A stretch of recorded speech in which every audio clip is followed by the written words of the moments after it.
ताली बजानी आती है? गुड। अब भी नहीं बजानी, हाथ को जरा आराम दो। अच्छा, एक सवाल का आंसर दो। जिस दिन जिन लोगों की आज रिकॉग्निशन नहीं है बल्कि उनको पूरा उम्मीद है और डेफिनेटली वो इसीलिए काम कर रहे हैं कि उनको भी अगला बारी जब इवेंट हो तो उनके लिए भी पूरा का पूरा हॉल तालियां बजाए, तो क्या आप लोग चाहते हैं आपके लिए भी तालियां बजें? पर एक चीज याद रखिएगा कि जब आप स्टेज पे जब आप आए, जब बाकी आपके लोग आए, उनके लिए तालियां जरूर बजनी चाहिए। क्यों? क्यों सर? और 4 मिनट? हाँ, अब क्या करूं, इतने सुंदर लोग हैं, इतने सुंदर लोग हैं और इतने दिनों के बाद मौका मिला है। कई बारी जो कुछ ख्याल में आ जाता है तो मेरा हमेशा दिल ये करता है कि जो मैं देना चाहता हूं आप लोगों को उसमें कोई कमी ना हो। राइट? ना another 5 मिनट। उम्र हो गई है यार, इतना थोड़ी बुलवाओगे। नहीं, मैं जो आपसे ताली बजाने की मैं बात पे इसलिए बात कर रहा था क्योंकि ताली की आवाज का कोई कनेक्ट नहीं होता। जो जब आप क्लैप करते हैं वो आपका एंथुसियाज्म शो करता है। राइट? कि जब हमारी मीटिंग में कहा जाता है आर यू एक्साइटेड? एक्साइटेड काहे के लिए? क्या आप इस बिजनेस अपॉर्चुनिटी के लिए एक्साइटेड हैं? क्या आप इस कंपनी के लिए एक्साइटेड हैं? क्या आप एक्साइटेड हैं कि आपकी भी जिंदगी बदलेगी? Right? So that is a way of showing your excitement and your commitment. इससे पहले एक और बहुत पुरानी कहानी सुनाना चाहूंगा, सुनना चाहोगे? थैंक यू सो मच, आपने हाँ कह दिया। क्योंकि ना भी कहते कहानी तो मैं तब भी सुनाता। सिंपल पॉइंट ये है, मैं हमेशा एक बात और कहता हूं, क्योंकि कहानी सुनाना हमारा बिजनेस का मूल्य कार्य यानी कि कोर कॉम्पिटेंसी है कि जो आदमी आपके बिजनेस में ज्वाइन नहीं करना चाहता वो जब भी मिले उसको बिजनेस की ग्रोथ के बारे में कहानियां सुनाओ। जो आपसे प्रोडक्ट नहीं लेना चाहता जब भी मिले उसे प्रोडक्ट के टेस्टिमोनियल के बारे में कहानियां सुनाओ। जो आदमी आपके साथ ज्वाइन कर गया और ज्वाइन करके काम नहीं कर रहा वो जब भी मिले उसको लोगों की सफलता के बारे में कहानियां सुनाओ। क्योंकि हर बारी कोई भी व्यक्ति मिले उसको ना मत करो, उसको कहानियां सुनाओ, बेशक वो कहे कि आप 10 बारी पहले सुना चुके हो। क्योंकि हमारे बिजनेस का मूल्य कार्य कहानियां सुनाना है और कहानियां सुनाने से हमारा सेल्फ कॉन्फिडेंस बढ़ता है और हम और ज्यादा प्रभावशाली बनते हैं। मेरे कुछ जो ट्रेनिंग प्रोग्राम्स हैं उनमें से एक ट्रेनिंग प्रोग्राम है जिसके अंदर मैं एक बात हमेशा कहता हूं कि कोई व्यक्ति आपसे प्रोडक्ट लेता है कि नहीं, कोई आपके साथ ज्वाइन करता है कि नहीं, वो इस चीज पे निर्भर करता है कि आपने उसको कितना प्रभावित किया।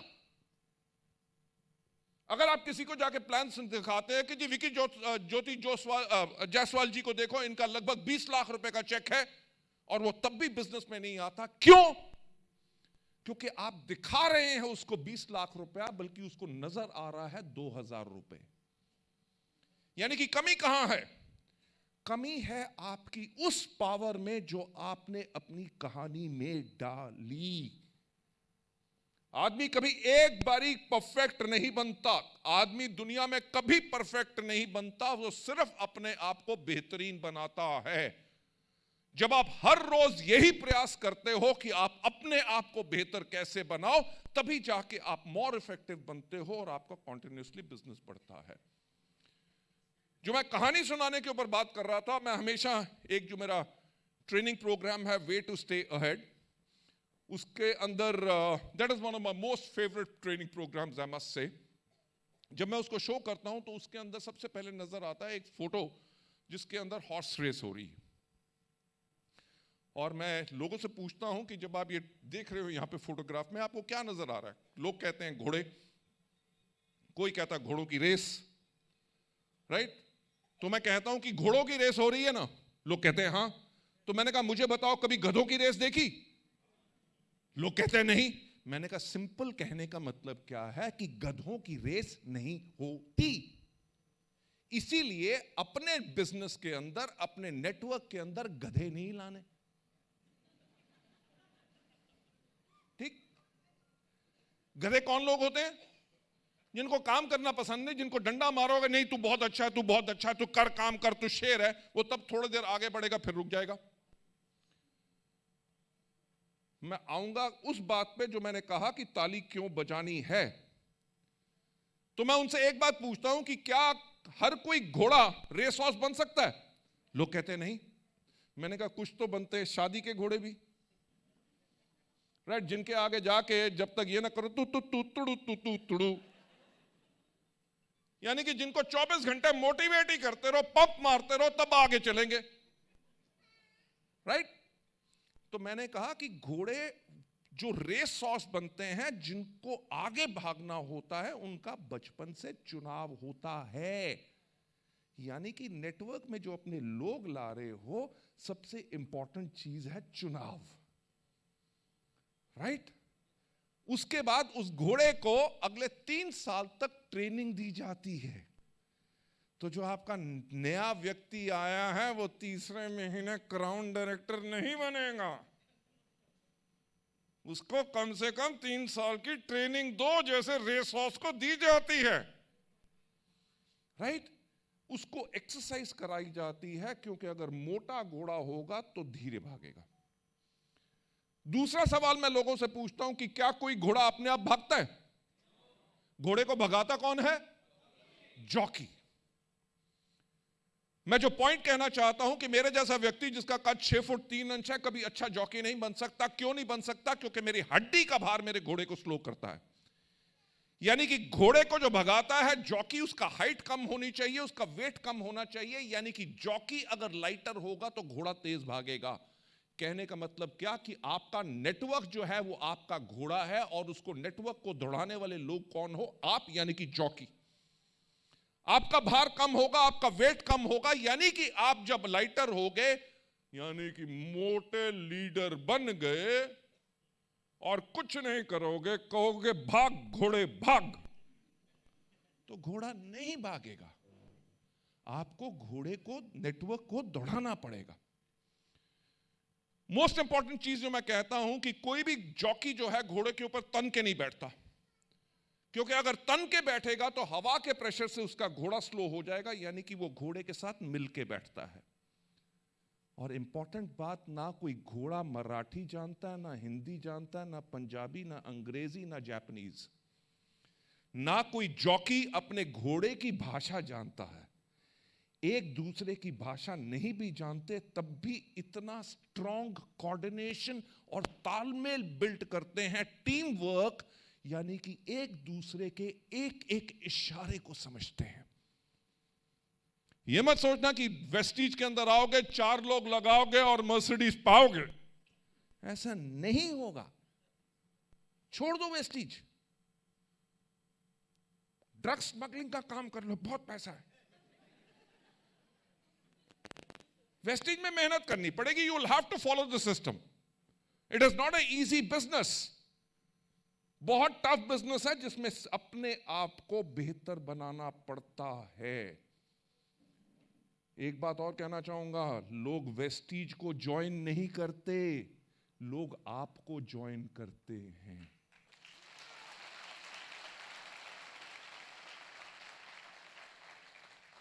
तो आपके बात करने का तरीका क्या है? आप लोगों के साथ स्माइल कैसे करते हैं? आप लोगों का आदर सत्कार कैसे करते हैं? लोगों को प्यार से कैसे सुनते हैं? उनके साथ कैसे रहते हैं? तभी करके लोग आपसे प्रभावित होकर वेस्टीज को ज्वाइन करते हैं। अगर वो वेस्टीज के प्रोडक्ट को पसंद करते हैं, वो इसलिए पसंद करते हैं क्योंकि वो आपको पसंद करते हैं। लोग वेस्टीज में काम तभी करेंगे अगर वो आपको पसंद करेंगे, राइट? जब घोड़े की बात आई तो मैं उसमें, नेक्स्ट स्लाइड जो मेरी है, उसमें मैं हमेशा लोगों से पूछता हूं कि अपने आप से एक सवाल पूछो कि आप लोग कितने अति ज्वलनशील हो, यानी कि कितने हाईली इन्फ्लेमेबल हो। पेट्रोल का टैंकर देखा है? यस और नो? पेट्रोल के टैंकर को आग लगाने के लिए कितने टन लकड़ी की जरूरत होती है? एक चिंगारी। 5 लीटर हो या 50 लाख लीटर पेट्रोल हो, एक चिंगारी काफी है। तो अपने आप से एक बात पूछो कि क्या आप अति ज्वलनशील हो? Hello, good morning. क्या आप अति ज्वलनशील हो?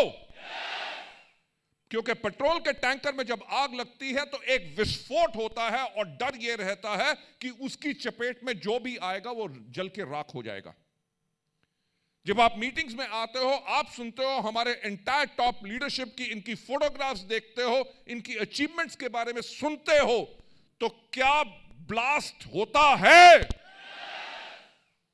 क्योंकि अगर आप सोचो कि व्यक्ति जैसे विकी या ज्योति अगर जिंदगी में इतना कुछ कर सकते हैं, बाकी हमारी एंटायर लीडरशिप ने जो इतना किया है, अगर ये कर सकते हैं तो मैं क्यों नहीं कर सकता?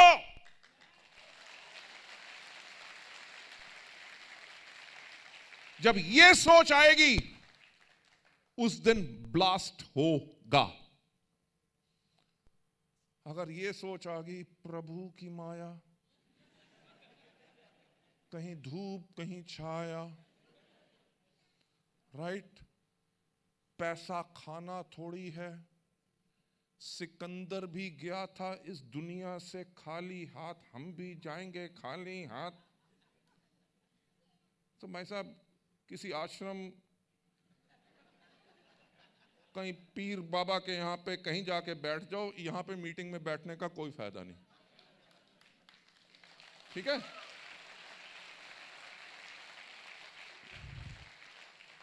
मैं जो एक बात कहता हूं कि व्यक्ति को अति ज्वलनशील होना बहुत जरूरी है। अगर वो अति ज्वलनशील नहीं है तो उसको बनना है एक अच्छा हीट कंडक्टर।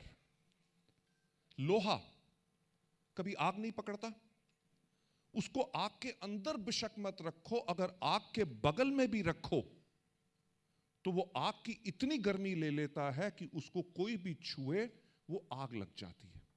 यानी कि जब आप मीटिंग्स में आते हैं, आप कोई ऑनलाइन प्रोग्राम सुन रहे हैं, कुछ एजुकेशन ले रहे हैं, तो आप हीट कंडक्टर बनिए।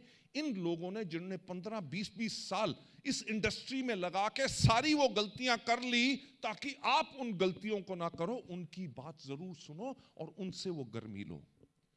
अब पॉइंट आते हैं ताली वाली, कि उसमें कहा यह जाता है कि अच्छा व्यक्ति कौन होता है, अच्छा हीट कंडक्टर कौन होता है। सबसे इंपॉर्टेंट पॉइंट यह है कि अच्छा हीट कंडक्टर वो होता है जिसको अच्छी ताली बजाना आता है। तो एक अच्छी ताली बजा सकते हैं?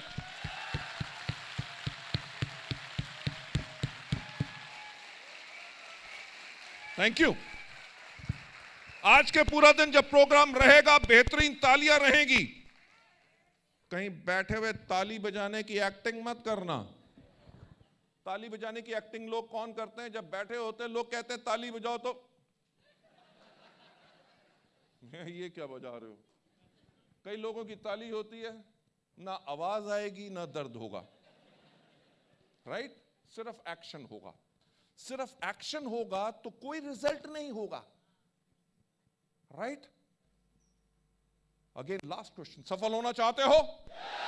तो आज हर एक की अचीवमेंट के ऊपर हम बजाएंगे जोरदार ताली ऐसे। Let's do it. Thank you so much everybody. Thank you so much for being part of Vestige. आप इस बेहतरीन परिवार का हिस्सा हैं, and we are so proud of you. Love you all, wish you well, God bless you. Thank you so much.